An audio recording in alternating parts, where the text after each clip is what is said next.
podcast is part of the Sports Social Podcast Network.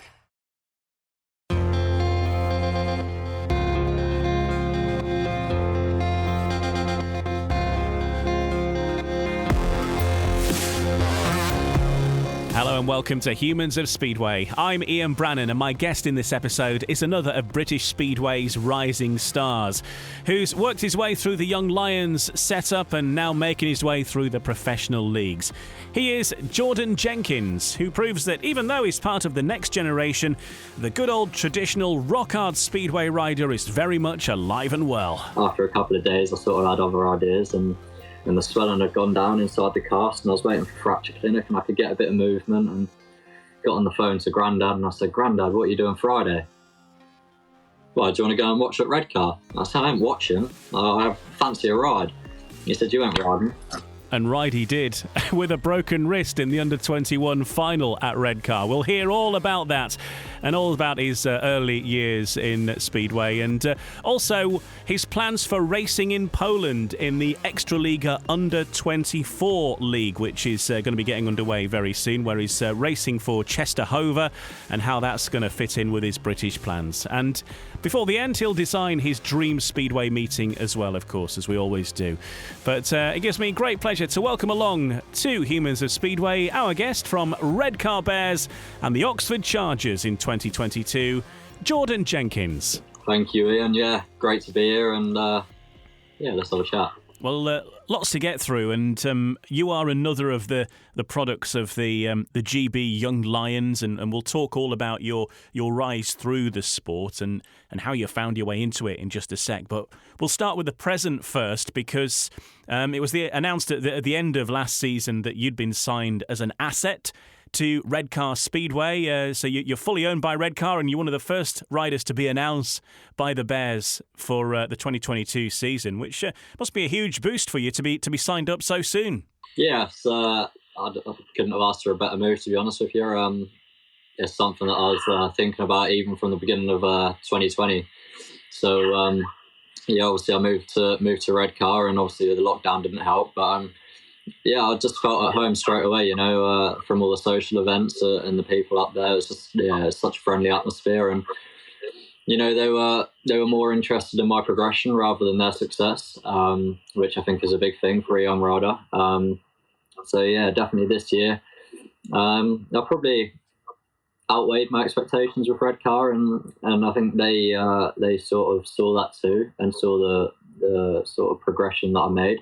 We were in talks probably earlier than halfway through the season that I wanted to come back and become an asset. So, a move that was easily made, and I don't think there was much negotiations along the way as do you want to come back and sign on the dotted line and to become an asset as well. It's, they're going to look after me, and I want to be at the club for a very long time. So, we can only see what happens now.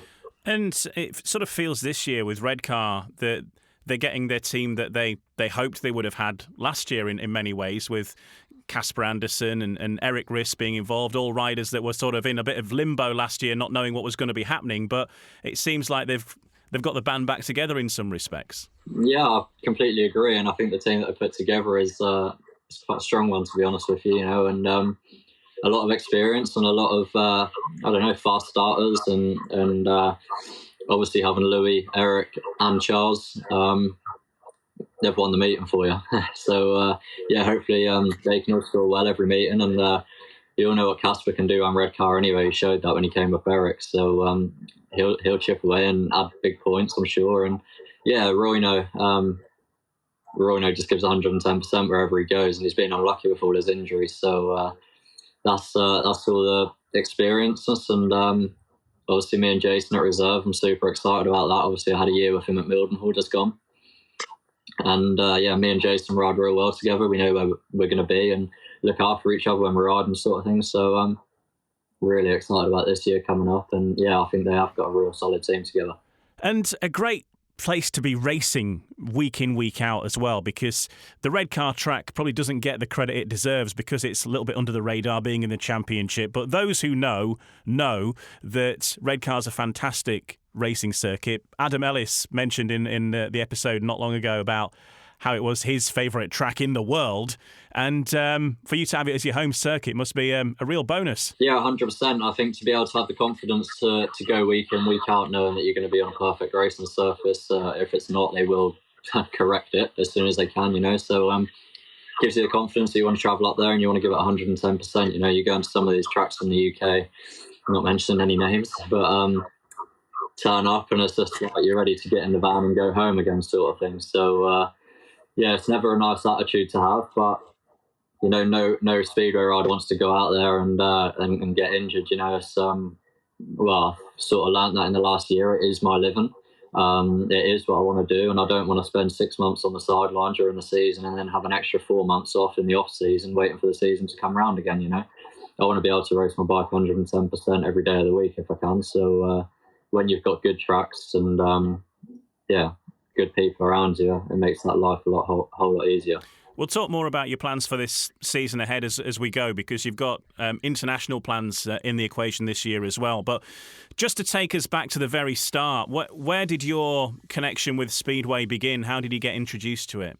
Sort of ventured into motocross and a bit back into grass track. And, I wasn't riding much in the winters. And I always found it took me sort of six weeks to get back into the swing of things. And everyone else has sort of taken off and gone. So, we were good mates of Lewis Whitmore at the time. He's quit now, unfortunately. But his mum and dad kept saying, come on, go give Speedway a try. And we never really thought about it, And then we saw that Wayne Carter was doing some training days up at Scunthorpe and went over there. And I think I was about 11 years old on a full-size adult bike. And I could barely touch the ground. And he was getting me to skid around the mini track. So that's pretty cool. It was we were up there every fortnight for, I think, 3.5, 4 months. And then went and bought a bike and straight in the British Youth Championships on a 125. So never really looked back since. Sold everything else and workshop for the Speedway bikes now. And a similar progression to that of Jordan Palin, who we spoke to in the previous episode, with the Scunthorpe training track and Wayne Carter and so on. But I guess that you would be, a couple of years slightly ahead of him with your age? I think I did start a little bit before Jordan. I was still on the 125s when Jordan sort of come into the scene, I think. So, and I believe we both got our first bikes from Lee and Key and Dickens. So, sort of similar. Wayne Carter was the one that first sort of taught me my trade. And, it's pretty cool just to be able to say, you started at a young age, didn't know how to ride a bike, and some guy just taught you every weekend down the track, and you made it as a career sort of thing. And so with you then, you knew about grass track, obviously, because you did it, and that was in your family, your granddad did that, but were you a Speedway fan as such? Did you used to go watch it, or was it completely new to you when you went to have a go on a Speedway bike at Scunthorpe? Well, to be fair, my granddad was always into the road race, and he never actually done the grass track. And I think him and my uncles all done the road race, and I think they all wanted me to kind of go into it, But I don't think you could find any road bike small enough at the age of 5. So there's Club Norwich News, so I was just down the road. Took me down there and had a little go on a bike, had a few wobbles, and then the next week we went and bought a brand new KTM and kind of took off from there. But never ever heard of Speedway until I actually started, I think I started up at Scunthorpe doing a bit of the training days. And then it was only then that I sort of thought, hang on, we can go and watch Speedway. I didn't realise it was a thing. And you start watching it on TV and then, it just takes over your life. So, other than that, I haven't had any involvement or even followed Speedway up until I started it. So. And you were part of the Young Lions scene as well, the British Youth Speedway scene too. Yeah, so I started obviously on the 125. I had a year on that, and I had a fairly decent year for my first year. And then sort of upgraded my machinery. I was on the same bike all year, and he took one bike everywhere, sort of thing. And then for the second year, bought another bike and a new engine. I remember, and it was like. It was like 5 Christmases to come at once to get a new engine. Sort of had a good year that year, to be honest with you. I finished, I was running second in the 125 final, and then made a mistake and then got third overall. So second year to get third overall, I don't think it was too bad, And then we sort of moved on to the 250s from there. That was a challenging year, to say the least. That was probably the most expensive season we probably had in Speedway. It was just if anything could go wrong, it all went wrong in that year, you know. So a bit of bad luck, but yeah, it's sort of the right time to move up to the 500s, and made a lot of progress. I feel learned a lot of things, and yeah, done. I think it was. Oh no, sorry, I've done 2 years on the 250s, I believe, and then yeah, onto the 500s, and then 1 season on the 500s with Neil Vatcher and the British Youth until we jumped into the Mildenhall National League team, and away from there, really. And for you, was it was the aim to have a career out of it, or was it like a bit of a hobby and something you did on a weekend or in your spare time, and it kind of just has turned into this, or how has the progression gone? For every speedway rider, the dream is to become, you know, like a world champion and to be able to live off it. But to be honest with you, you know, like when you're young, you're a bit naive, and you're sort of looking at it as if like, is this going to be something permanent, or is it just going to be like a bit of fun? You know, you see a lot of kids that do it for a couple of years while they're young, and then maybe they grow out of it and they don't want to do it anymore and they go into other things. But yeah, I think it was just more take it as it comes and see how it goes. You know, like if I was terrible on a bike, I was never going to make it as a speedway rider, was I? So just had to kind of see how I went, and yeah, the last few years especially, it's made me realise what I want to do, you know, and it's become a speedway rider as a full-time career. Yeah, there's a lot of people your age and younger, you know, sort of 10 years up, say, who are interested in bikes, who like racing bikes, or riding bikes as you did. It seems to me that without people like Phil Morris, Neil Vatcher, Lee Dickin, Wayne Carter, that we'd be a lot poorer in our youth system. What do you think you can do to get to people like, you know, you were at that age riding bikes to introduce them to Speedway? It's a difficult one, you know, because Speedway is not that greatly heard of, and I think this next year is gonna really boost Speedway as a whole, you know, with Discovery taking it over. So hopefully that will do a job. But yeah, I don't know. I think Speedway is such a hard sort of sport to get into as such. You know, you got motocross, you can go down the local shop and buy a motocross bike from the showroom, but there's nowhere in the UK where you can just go, oh, there you go, get me that bike off the shelf, and away you go. It's not sort of like that. So I think it's just not as easily accessible. But yeah, I think any kids that are sort of coming up and they want to have a go, then tracks all over the country are always doing training days and things like that, you know, and yeah, as you said, Wayne Carter and people like that, and the British Youth Scheme and Neil Vatcher and things like that is yeah, I don't think we'd be in the same place as we are now without them. But then again, at the same time, I do feel that some other countries are 1,000,001 miles ahead of what we are. So there's always improvement to be done. But, you know, I don't think we're doing too bad. And I think the last few years are showing that, especially in the senior side of Team GB. So, again, we're looking the next 5 years, and we might have, you know, the best under 21 squad, under 16 squad, under 24, and then senior squad throughout the whole of the Speedway world. So that would be ideal. But yeah, as you say, just do your research, and there's always people out there that are going to help you. Mildenhall was the side that you really started out with in terms of competitive speedway and making your way into the National League. What led you to Mildenhall? They were sort of the only club that were giving me the exposure and the track time that I needed to develop, you know. I was allowed out on the track before the meeting, and my aim every week was get as close to that track record as I could at 14 years old, you know. And I was only like a couple of tenths out on some occasions, but that's probably because I was just holding on for dear life, and you know what Mildenhall was like at the best of times, a bit of grip on there. But yeah, just gave me the track time, you know, and helped me develop and allowed me to be around the team from a young age.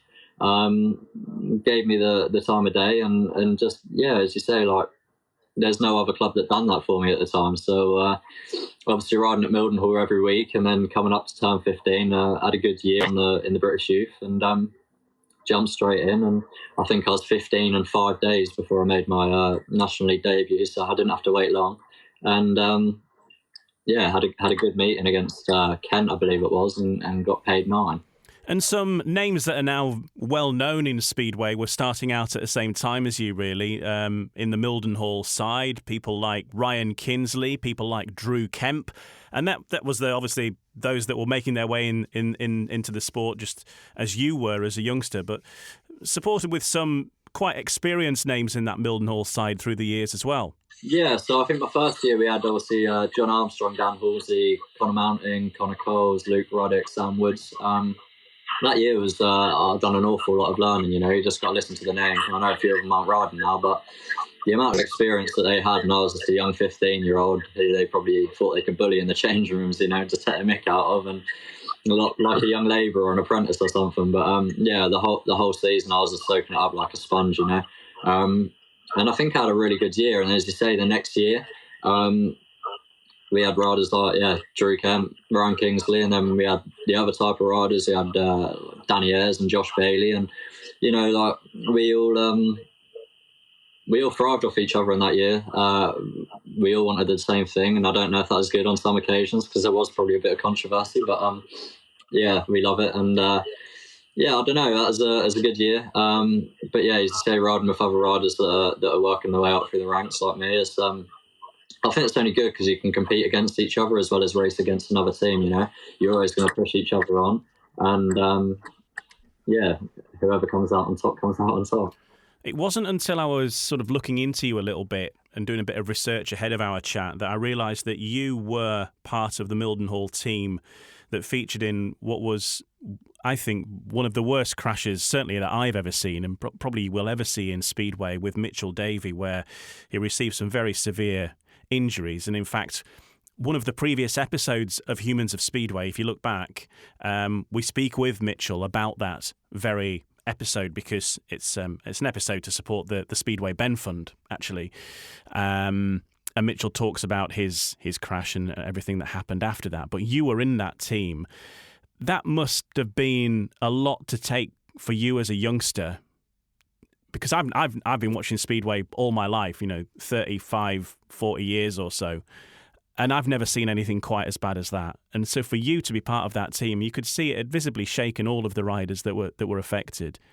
A tough evening that for you mentally and personally. Yeah, I still can't get the picture out of my head, it's quite, I don't know, I didn't enjoy that night one bit, so, I was good mates with Mitchell before that, so I think the right thing to do was for me to go out on the track and see how he was, and it was the point where I walked out and he wasn't doing too good, and the paramedics weren't too happy with his condition, that I sort of had to just look away and walk back to the pits, and that was my head gone for the night and probably the next couple of weeks, And not only did he have that big crash, it kind of knocked me back in my career, because I think about 6 heats later, I myself had a big crash and I broke 3 vertebrae in my back on the same night. Oh God, was that you? Yeah. Wow. Yeah. So I broke L1, 2 and 3 on my back, and that was me done for 3 months. But to be honest with you, it was far more than 3 months, like psychologically it was more like 2 years. But yeah, playing catch up now, and I don't think I'm doing too bad. Well, that's good to hear. I didn't realise that was you. It happened pretty much right in front of me. But as we mentioned, the Mitchell Davey crash was a huge delay of, an hour and a half or something. And then, your crash happened a little bit later, and I think the meeting was abandoned after that. End to a busy week, I think I was at Isle of Wight Thursday, Plymouth Friday. We had to drive home Saturday and wash the bikes. Back to Mildenhall for Sunday. I was at Wolverhampton riding for Cradley on the Monday. I was in Rye House with a GB Academy on the Tuesday, and then Wednesday was my final day of racing for about 10 days, and didn't end too well, did it? But my last race as well was Heat 14, and you got to kind of ask yourself the question, where would I be now if I didn't have that crash? Because the few meetings leading up to that, I was probably in the best form of anyone in the league, to be honest with you. Had a few poor nights at Isle of Wight and Plymouth, but back to Mildenhall, got a maximum. Went to Cradley on the Monday, got a paid maximum. Felt good on the Tuesday practicing, and then that struck on Wednesday. So wasn't ideal for sure. But as I said, where would I be now? I've been playing catch up for the last 2 years, and I think a lot of people forget that. They're looking at the boys that are doing the business and the under 21s, and I wasn't far off this year. I think I've got to be happy with what I've been doing and how I've been doing because of the circumstances. I've had a few injuries already in my career, which haven't been ideal. But yeah, it is what it is, and that's part and parcel of the Speedway, I guess. So the timing of the year off, if you like, 2020, the lockdown year, did that benefit you in terms of giving you time to get yourself back together again then and sort of play a little bit of catch-up, really, and use it as a bit of a leveller to get yourself ready and get yourself fit and good to go for whenever the green light did come on again? Yeah, that's it. Not only was it a good time for me to play catch-up, it was a good time to clear my head. I think 6 months, probably 4 months prior to that, I had made a decision to quit the sport. I really fell out of love with it at the end of 2019 whilst riding for Birmingham and Kent. But I made the mistake of going back to watch Kent 3 weeks after I quit, and that retirement lasted 3 weeks. So jumped back on a bike, and to be honest with you, I think I needed that little kick up the backside to realise what I wanted to do. Even though it was only 3 weeks, I know it sounds stupid, but I come back into the side after having my ban lifted, and I think I top scored in 3 out of the 4 playoff meetings. So had a good few meetings at the end of the season with Kent, and it really, gave me a spur to go into the 2020 season with a clear frame of mind and knowing what I want to do. But there's also something at the back of your mind: can I still do this, and do I still want to do this? But obviously the lockdown came along and put a halt to all of that, I guess. So had to find myself a normal job, and I was working in Tesco's, and I think that was really the eye opener, looking at what I'm doing day in, day out, and it's just like I'm going into work, getting in at midnight, going into work, getting in at midnight, and it's just like didn't have a life at all. And I kind of realised then, I want to be a speedway rider. I love the lifestyle of a speedway rider. I love being on a bike. I love the social side. I love the buzz of racing, So I think that kind of really made me think, if I'm going to do it, I need to do it with 110%. And I only done one meeting in that year, which was the under-19s final, which was at Scunthorpe. And to be honest with you, I'd done that with a broken foot. So I didn't do too bad in it. Unfortunately, I had to withdraw from the under-21 final, which was up at Berwick, because I was in so much pain. So I gave myself a few months to recover. And 2021 has been a real good year for me. And as you said, only the one injury, which I busted my wrist, which I was absolutely gutted about. That was racing against Birmingham at home at Redcar. So I had a really good meeting. Obviously, I won Heat 2. I went out in Heat 4 against Schleine and held him off for 4 laps, and I made a silly mistake in the last corner, and he didn't give me an inch, and he straight up against the boards and made me roll out of it. So, which is, he knows what he's doing. Up until that point, I was doing really well. Next heat, I had a good heat again, and then the following one, I kind of caught it was at Stefan Nilsson's back wheel, and the rest is kind of history. I was just tumbling back over the bikes, and how anyone else didn't hit me, I don't know, but I got lucky. But I'm not really too sure how I done it, to be fair. I must have put my hand down along the way, and instantly blew up like a balloon, and withdrew from the meeting, got back to Norwich, and went to hospital, straight in a cast, and then I kind of thought that's half of my season done again. But I think after a couple of days, I sort of had other ideas, and the swelling had gone down inside the cast, and I was waiting for fracture clinic, and I could get a bit of movement, and got on the phone to Grandad, and I said, "Grandad, what are you doing Friday?" "Why, do you want to go and watch at Redcar?" I said, "I ain't watching. I fancy a ride." He said, "You ain't riding." I said, "All right, we'll see." So I went to the hospital, and the doctor kind of said to me, "We're going to put you in another cast for 6 weeks, if that's all right, and then we'll give you a checkup, cut your cast off, and you should be good to go." I said, "I'd rather a splint, if that's all right." And I think he kind of knew from that point on. He looked in the notes and thought I was a speedway rider, and he said, "Why do you want a splint?" I said, "I just don't really like casts and a bit more movement and things like that."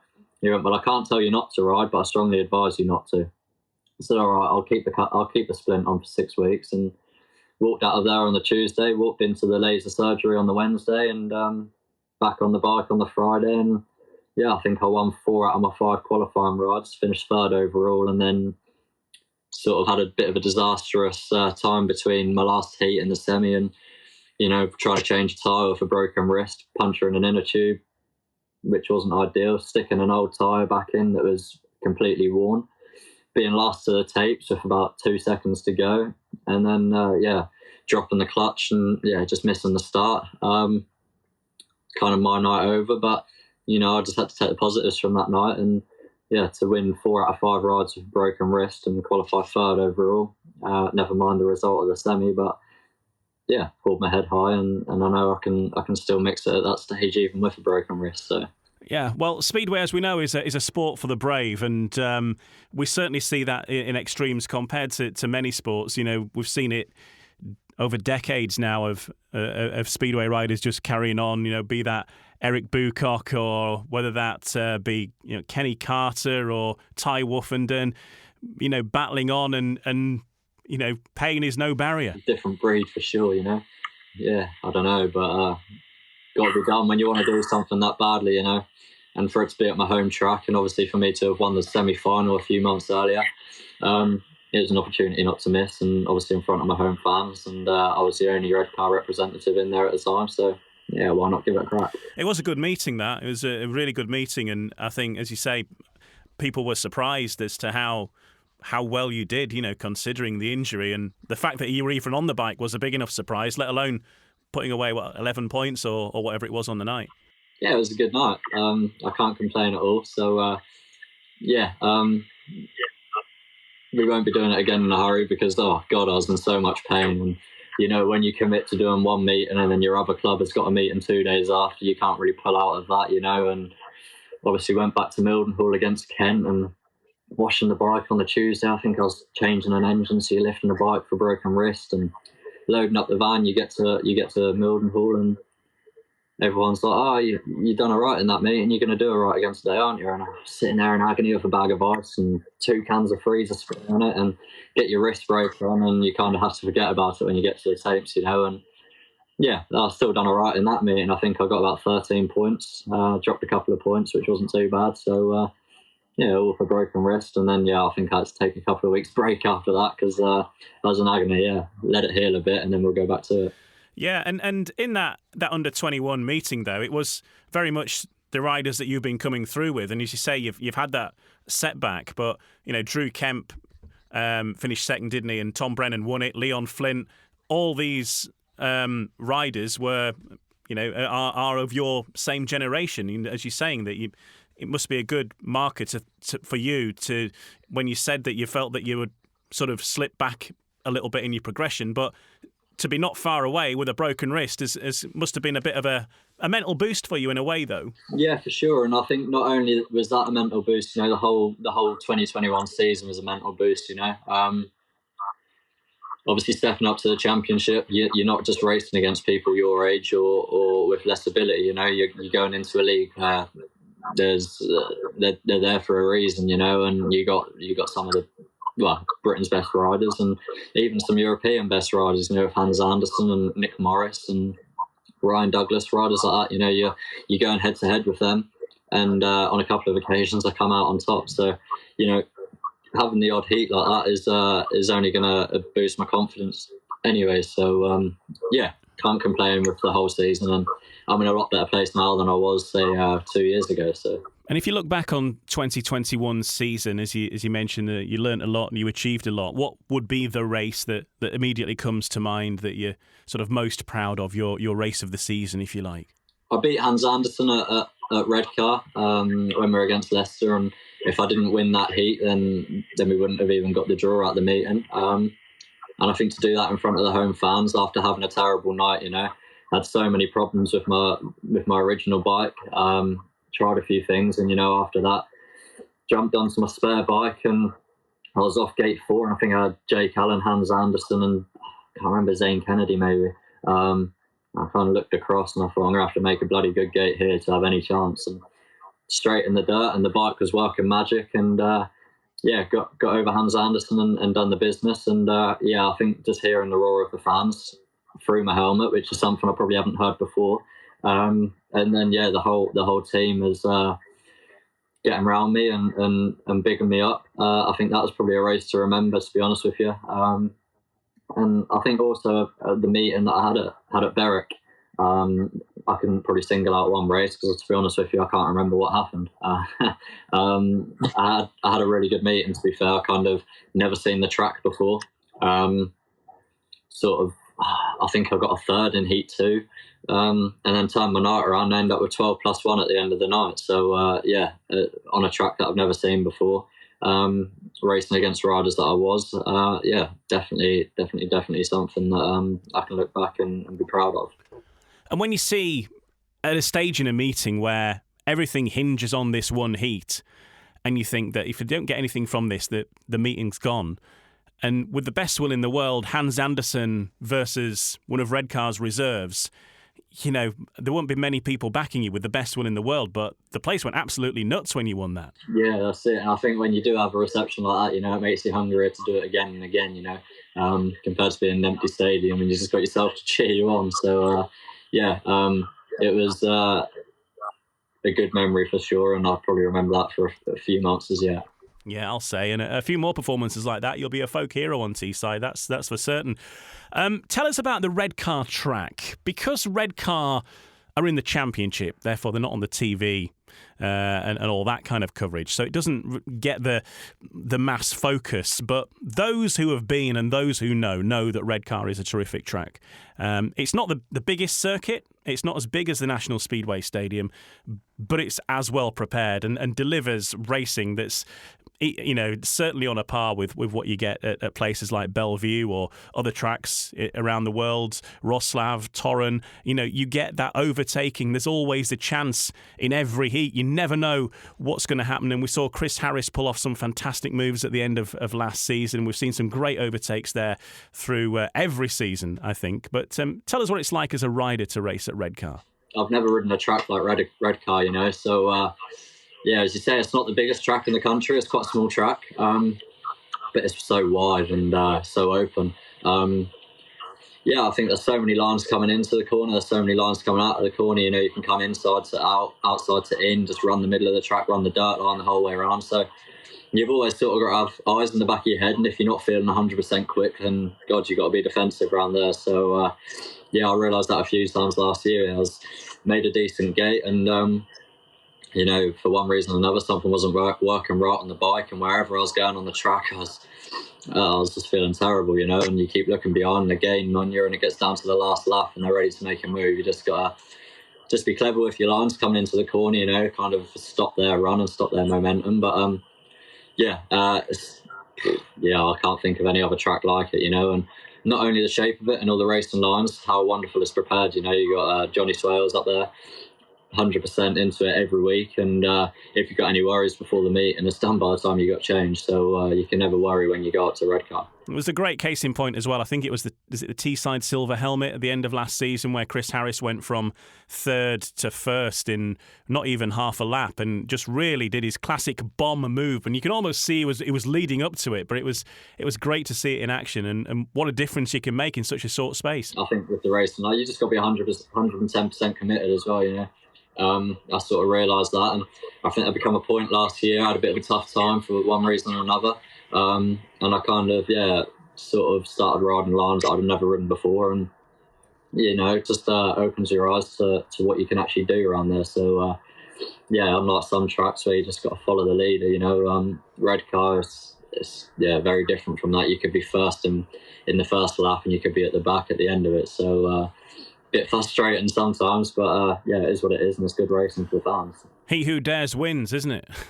That's it, whoever's got a screw loose in between their head and wants to stick out and hang on for 4 laps. As I was saying, I've tried lines that I probably wouldn't have tried before, and if they're working and you got your confidence going high, then no reason why you can't do that every week, and not only just for an overtake, but why not stick it out there for 4 laps. But I think probably the best person to watch for that round there is righty. Some of their moves it is full on. Honestly, I don't know how he stays on the bike sometimes, but pretty cool to watch. Didn't Charles Wright actually leave a tyre mark on the air fence in one of the heats last year at Redcar? I seem to remember. I think he pulled the sponsor sign down as he brushed past it off the Velcro. You're listening to Humans of Speedway. I'm Ian Brannan. My guest in this episode is Jordan Jenkins, racer for the Redcar Bears in the British Speedway Championship and captain of the Oxford Chargers in the National League. And we'll hear more about his decision to continue racing in the National League in 2022 soon, and how he's going to be heading to Poland. All to come on Humans of Speedway.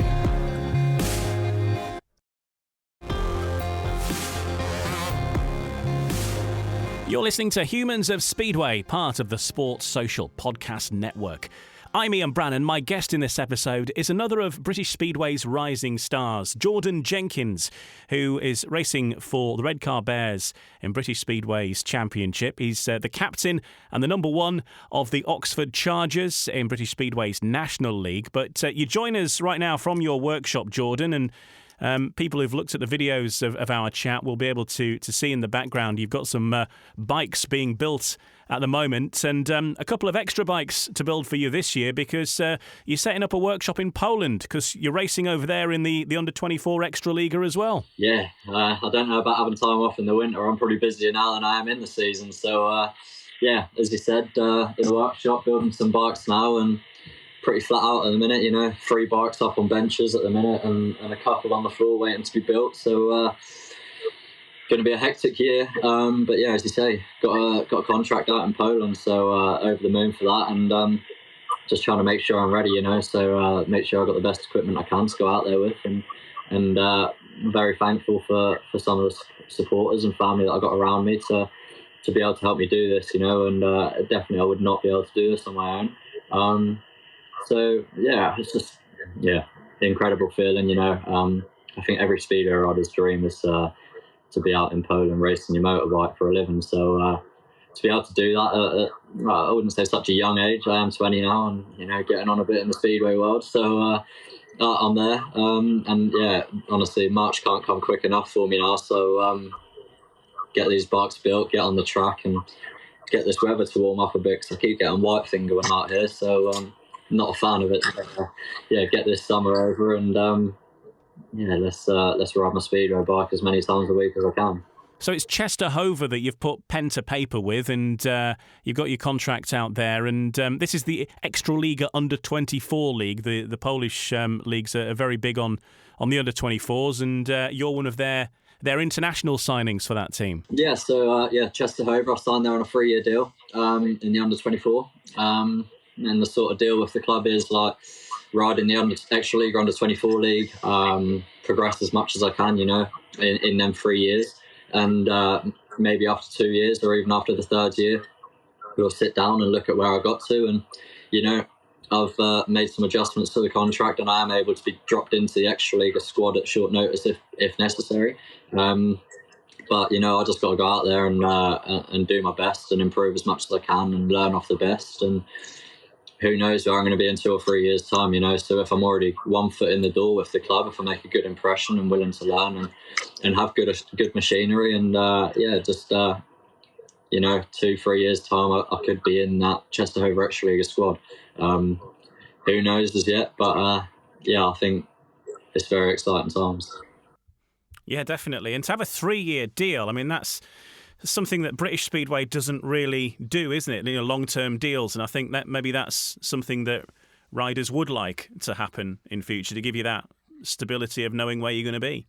Problem is with the UK, you're dropped after 2 meetings if you have poor performance, which is a big shame. So I don't think riders could ever trust that they're going to have, a long-term deal with the club. And I think the other thing with that is injuries, and we don't have a squad system over here, do we? So if you're in the team and you have an injury or you're doing bad and they need to make a replacement, they're going to chuck you out as soon as you blink. So whereas in Poland it's slightly different. Obviously they've got their squad systems, and obviously if one rider's not performing, they've got another rider to put in, and if one's unavailable, and they've got another rider to put in. Whereas over here we have, I don't know, we could have half of Leicester riding for Redcar in one meeting. So I think Poland are doing a good thing. But at the same time, I just got to go over there and prove that I'm quick enough and that I can score the points for them. And yeah, I'll be be hoping to be in most of the Ekstraliga under-24 meetings, and get to where I can, and we'll see what happens in a couple of years' time. And what's the situation with the under-24 meetings then? Do they happen like before or after the Ekstraliga meetings in the same fixture, or are they separate days, or how's that work? They have their own set race nights, so that's a Tuesday night in Poland. So I've got seven home fixtures at Czestochowa, and then we obviously go to the 7 away meetings, but it's going to be every Tuesday. And the only meetings that I should be missing for Czestochowa are the ones that will clash with Redcar. Redcar should take priority because it's a junior league essentially in Poland. Any days where Tuesday are riding with Redcar, then I'll miss Poland. But other than that, I'm hoping to be out there as much as possible. I think having the set race nights is going to be good because you're going to get your own fans there. You're going to get a 100% track, and then also I'll be able to go and have a look at the Ekstraliga meetings without having to worry about riding afterwards or anything like that. And I can also learn from that and put it into my own racing. And so you're going to be spending quite a bit of time out in Poland then over the course of the average week, a couple of days or so. Yeah, it's pretty hectic. I can't reveal too much at the minute. I don't know when it's being announced, but obviously I'll be in Poland on a Tuesday night, but where it's possible and I haven't got any other meetings and other commitments, then I'll probably be out there on a Monday as well, doing a bit of training at the track. The track's always open on a Monday, so I'll be over there as much as I can and do a bike wash on the Monday night, finish it off Tuesday, have a race in Poland Tuesday night, and rush back to the UK for Wednesday, wherever that may be. Can't say too much as yet, as I said, but and then have sort of a day off on Thursday washing bikes, and back up to Redcar Friday, and then that's just the home meetings, and then you got all the away ones on top of that. So maybe a couple of days out in Poland a week, and it's going to be certainly different to what I'm used to. It's certainly going to be a busy year, isn't it, with all the jet setting off to Poland and so on. I know that last year you'd said that you were hoping that 2021 would be your final year in the National League, and I know that when we had a quick chat for the official British Speedway podcast at the Redcar end of season do, that you were hoping that you'd get a spot in the Premiership and be able to double up with one of those teams and Redcar.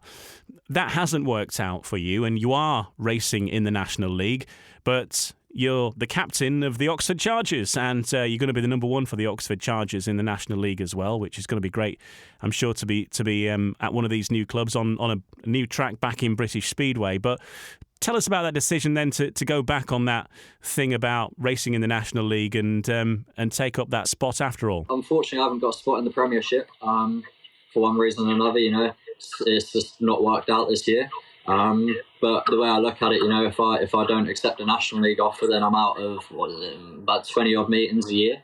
In them 20 meetings, not only could it boost my confidence, but it can give me a bit of cash in the back pocket, and help me out of my racing and my career. So I've decided to go with National League again, and it is looking a lot stronger this year. So they've made a few changes and a few new teams in the league, and it's something that I can't turn my back on just yet. I know I said probably at the beginning of the season I wanted to make it my last year in the National League, but that hasn't worked out, and I don't feel like I'm staying in the same place. I do feel like I'm taking a massive stride forward, even though I am in the National League. Last year I started as number 5 in the National League with a 6.6 average.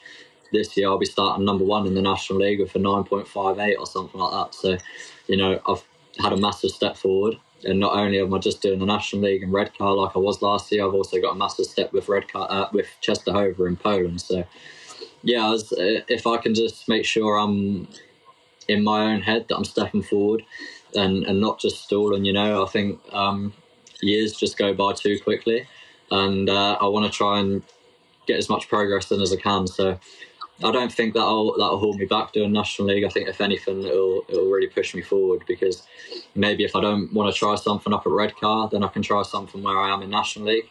And it's only going to help me out in the long run until, if a Premiership does come knocking, then we'll revisit that at the time.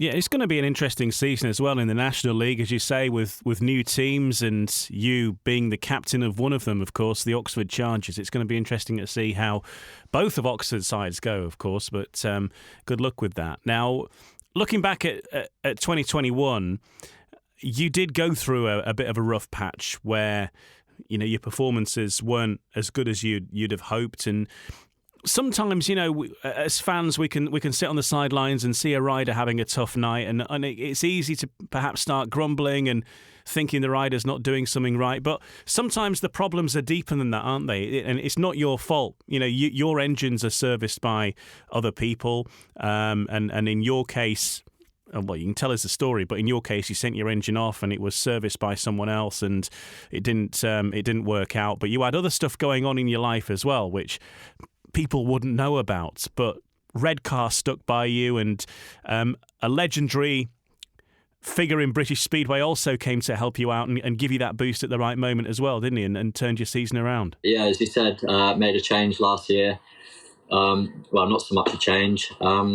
It needed to be done at the time, and the engine went somewhere else, and it didn't kind of come back as good as it was when it went, sort of thing. So yeah, I was staying off at Brian's, my mechanic, and we sort of putting in the laps or the heats that I'd done on the way back to Brian's, and I sort of said to him, I said, Brian, we've got like 4 meetings next week. This engine isn't going to last another 4 meetings, yeah, my bad for probably not planning it well enough, but yeah, I needed the engine serviced, and long story short, it come back and it was nowhere near the same sort of engine that I took in. So even though you asked for it to be the same, yeah, sometimes that's not the case. And, you know, it took me, I'd probably say 5 meetings to realise that. But a lot of other things were happening at the same time, with my granddad becoming unwell. And, you know, I kind of put it down to that and not the engine. And I had Jed Rathbone from the old Peterborough promoter sort of ring me up after one meeting, and he was standing there up at Redcar. And he said, what's happening? And I just broke down. I said, Jed, I couldn't tell you. I said, I'm struggling really bad at the minute. Not scoring any points. It was the first time in my whole career that Grandad had not been there with me. I was doing all the driving myself. Yeah, and nothing seemed to be going right. I was probably in a pretty dark place at that time, and you know, you just don't know where to turn or where to look or where to ask for help. And I'm so thankful for Jed giving me that phone call that night, because that turned my season around. And yeah, he just sort of said, like, I can see you're riding your ass off that engine and it's just not doing anything, you know. And he sort of was asking me a few questions, and he said, have you taken it to a different tuner? And I sort of said, yeah, why's that? And he sort of said, get it back into Trevor. And yeah, we got it back into Trevor, and it come back and as good as new again, you know. So for whatever reason, one reason or another, it didn't work out with the other tuner. But you know, that's life, when you have to try these things to realise that. Still good mates with him, and yeah, I learned a lot, and not only from that one phone call with Jed come on board for the rest of the season, a phone call after every meeting, a phone call before every meeting, a catch up during the week, and really made me look at Speedway differently. You know, it's not just a sport where you turn up, get on your bike, go home. You know, it's yeah, he sort of put a lot into my head, which was good. Made me think about a lot more, and yeah, I can't thank Jed enough for coming on board last year, and thankfully he's agreed to sort of step in and help again this year. So without Jed stepping in when he did, who knows what could have happened, you know, because I wasn't enjoying my race in them few meetings. I wasn't enjoying anything I was doing, really, you know, kind of worrying about the old man all the time, and, you know, just kind of waiting for him to come back there and be with you. But yeah, nothing happens at the right time, but it was definitely the wrong time for that. Yeah, sure. And I think as well, you know, the thing that stands out from this is, as you've mentioned, that a lot of this was not your fault. You know, this was all stuff that just happened to be going on, both with your engines and in your life. It wasn't something that you'd done. And it was evident to anybody that you were trying your heart out on the track, but it just wasn't happening. And, you know, not every club would have been 100% supportive. We see riders that do, as you mentioned earlier, you can get dropped pretty quickly from a team, but Redcar stuck by you and supported you through it and got you going, and you had a terrific end to the season. For sure. Redcar were amazing during that time, and obviously they knew prior to them few weeks what was happening in my life, and kind of were there for me anyway.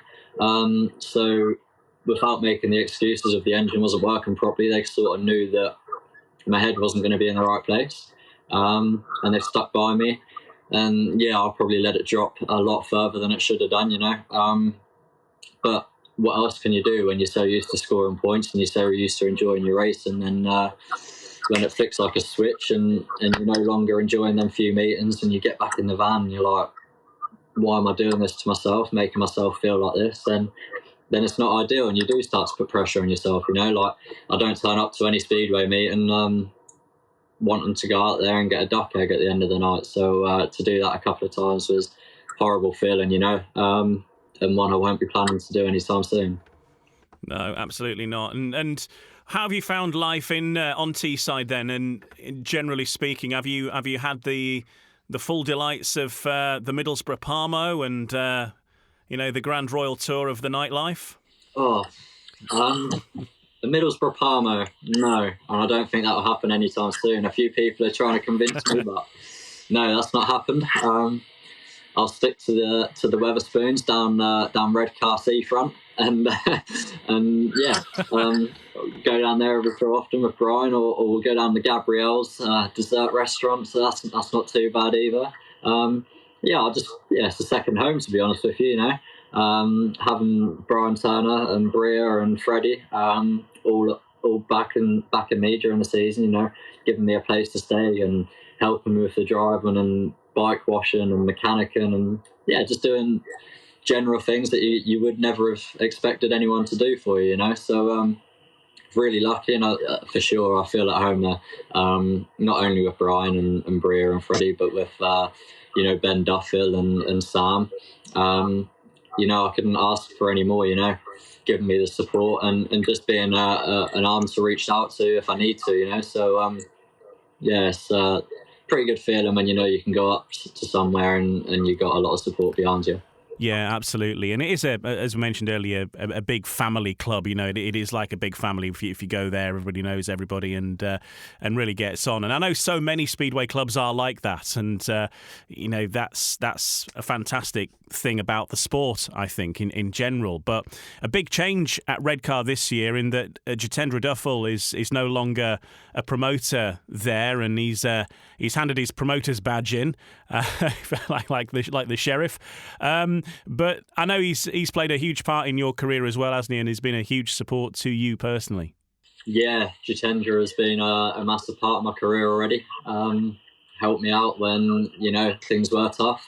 And as I mentioned, like last year when my granddad became ill and wasn't able to take me, I was kind of scratching my head as, how am I actually going to get to these meetings, because I could not get insured on my granddad's van to save my life, and any insurance quote I got was over 10 grand. So, jeez, that was certainly a cross in that box sort of thing. So, I don't know if many people know, but Jitendra was kind enough to give me his van for the rest of the year, which he didn't have to do, just out of pure kindness. And I can't thank him enough for that, and it got me out of a really sticky situation. I honestly do think if he didn't do that, then I'd have probably been sat in the workshop for the rest of that season, as bad as it sounds. But there was no other way around it, and I can't thank Ben enough. And I think even next year, went over his house after the Christmas party up at Redcar, went and watched the Formula One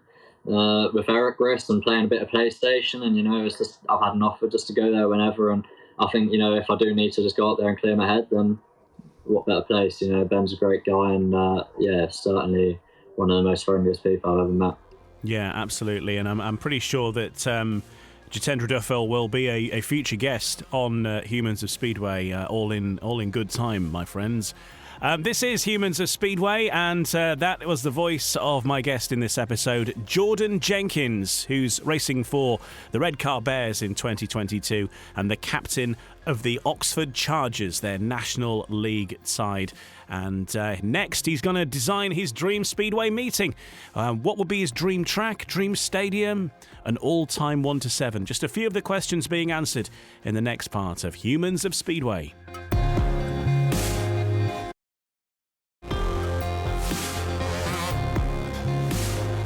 You're listening to Humans of Speedway. I'm Ian Brannan. My guest in this episode is Jordan Jenkins, who is another of British Speedway's rising stars, who's ridden through the leagues and is this year going to be racing for Redcar Bears in British Speedway's championship, and the captain of National League side, the Oxford Chargers, plus adventuring over to Poland as well for the U24 Ekstraliga, racing for Czestochowa. But right now we're going to find out Jordan Jenkins' dream speedway meeting. Every guest that we've had on, we ask these same questions too, in order to get a flavour of what their dream speedway meeting would be like if there were no rules and regulations.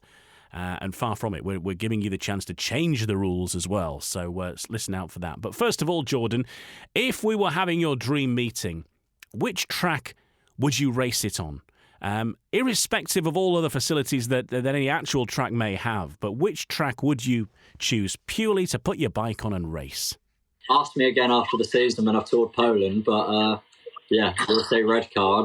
It's going to be an incredible year. You know, I can't wait to get out to Poland and have a taste of what it's like over there. You know, I can sit here and say that Torun's my favourite track, but without actually being on it and knowing how it rides. Or, you know, I've been watching loads and loads of videos of Czestochowa, and not only is that an insane stadium with 16,000 fans watching their Ekstraliga meetings, which is the biggest crowd in the world for a league meeting, I guess.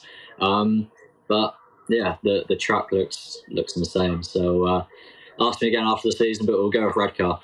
Okay, the mighty Redcar. Now, Redcar does have some seating facilities, but it is fairly limited with the best will in the world. If we were going to put the Redcar track into a stadium, which stadium would you pair it up with, for the atmosphere, for the fan experience?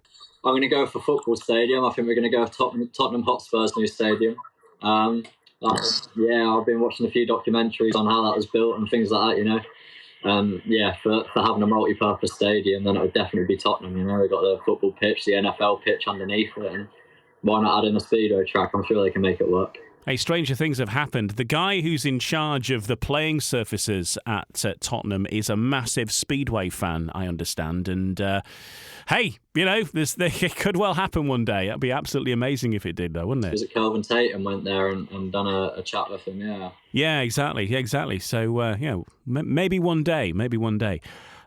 Let's move on to your dream team now, your all-time 1 to 7. There's no rules, there's no points limits. You can have whoever you want, dead or alive. Who would be in your dream team, Jordan Jenkins? I'll go with me, Woofy, Hancock. I think I miss seeing Hancock ride. You know, it's just a different level. You know. Such a smooth rider, such a gator, and he just never looked like he was lifting a fingernail to ride. So, and then we'll go with Holder and Ward, 2 great riders, and then with a few of the older ones, we're going to go with Ricardson and Lee Adams. Wow, that's an all-star lineup, mixing the old and the new there. Yeah, a little bit. Yeah, I think obviously when I come into the sport, the riders that I was watching were Ty, Holder, Ward, and Hancock sort of thing, and as I've been more involved with the sport, watching the riders, you know, I kind of then the two later riders, something to, you know, take for myself and learn from.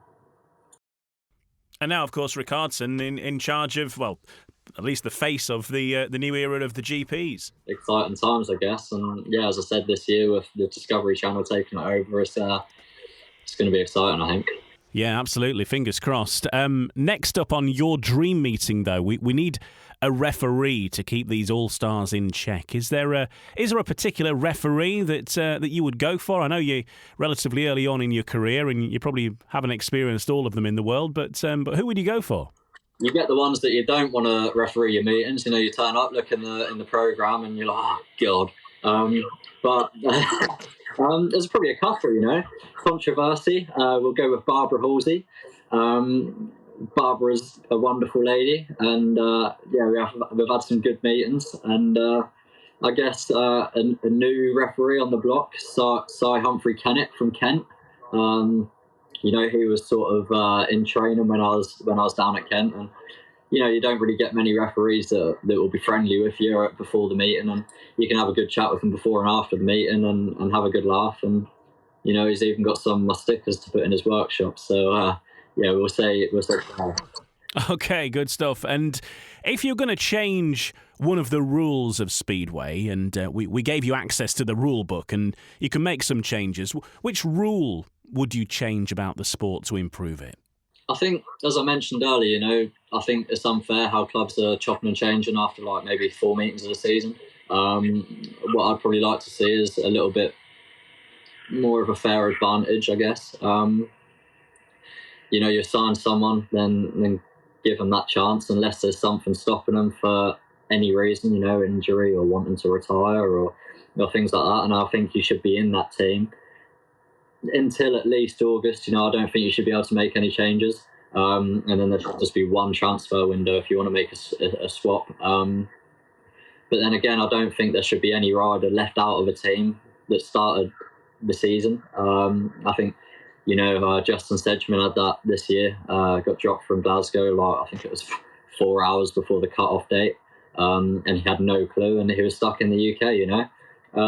So that was very unfair on him. But yeah, and another rule maybe is just to make it a little bit more of a level playing field at the British youth level. I, for one, me and my granddad, it was so hard to compete at 125s, you know.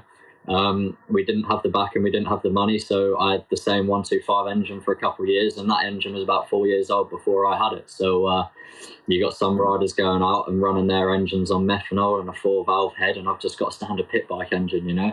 I think they did start to introduce that with the 150 box class, but again, they weren't standard. People were changing them, so it was whoever had the biggest wallet to empty out sort of had the most success. So yeah, as I said, probably just a bit more of a standard class where your ability and your progression will take over rather than the equipment you've got. But you know, once you get to the 500s, that all sorts of sort of levels out itself. But yeah, especially as British youth, you know, just to cut the costs. Yeah, it's not exactly a level playing field, is it? If one person's on one engine and somebody else is on something much more powerful, it's not a straight contest, is it? No, that's it. Anyone can just hang on for dear life and hold that throttle wide open, you know. And on the 125s, that's kind of all it was. And yeah, you're never going to keep up with engines that were tuned the way they were. So yeah, I think just to cut the cost, you know, no parents want to be going out and spending thousands a week on a 10-year-old kid, you know. It's a lot of investment for you know, at that age you don't even know if you want to do it. So yeah, just to make it a little bit more fair for all the families, and once you do get to a professional level, then yeah, that does the talking. Okay, and finally then, who's going to be the opposition for your team of all-stars you put together? This is like an actual team that has existed at any point. I can't remember the year it was, but well, I don't know, that's going to be a bit difficult because I've got 2 of them riders in my team. I was going to say the year that Paul had Holder, Janowski, Ward, Davey Watt. Yeah, that was pretty good team, you know. And I think that was sort of the time when I was coming into Speedway and watching that on Sky Sports, and you know, watching riders like that. You look back at it now, and who have we got in the UK that was on their level, you know? There was four GP riders, past and present, that are in that squad. We haven't got that in the UK now. Maybe we've got one as you know, if we're lucky, we've got one GP rider in a squad, which yeah, it's changed a lot. So a team like that, I reckon, would give us a good run for our money. Certainly would. It certainly would. Well, it's been fantastic chatting with you, Jordan. Thanks for taking the time to speak to us and tell us about everything. And good luck with the year coming up. And hope it's a good one. And fingers crossed, injury-free. No worries. Thank you, Ian. Yeah, hopefully we'll have a good year and see you all at the track soon. Absolutely. And once again, a big thank you to Jordan Jenkins, my guest on this episode of Humans of Speedway. Also, thanks to you for listening. Of course, if you have enjoyed it, please don't forget to leave us a review on whichever podcast app you use, because your reviews and recommendations are the thing that encourage other people to listen, and it all helps. So if you do have nice words to say, please do stick them in a review for us on whatever app you use. Of course, plenty of other episodes to take in, recent ones including with Jordan Palin, which was a fantastic episode previous to this. Also Adam Ellis, the 2021 British Speedway champion, and Phil Lanning, the multi-award winning journalist and sports publicist, who talks about his career and how Piers Morgan and Gary Havelock converged to help getting him his gig at the Sun newspaper. It's a great story, but listen to that in that previous episode, and plenty more as well. In fact, this is the 30th episode of Humans of Speedway, so thanks for helping us get this far. And if you are new to it, a warm welcome, and you've got 29 others to listen back to before the next one's out, which will be very, very soon. Thanks once again, and we'll join you next time on Humans of Speedway.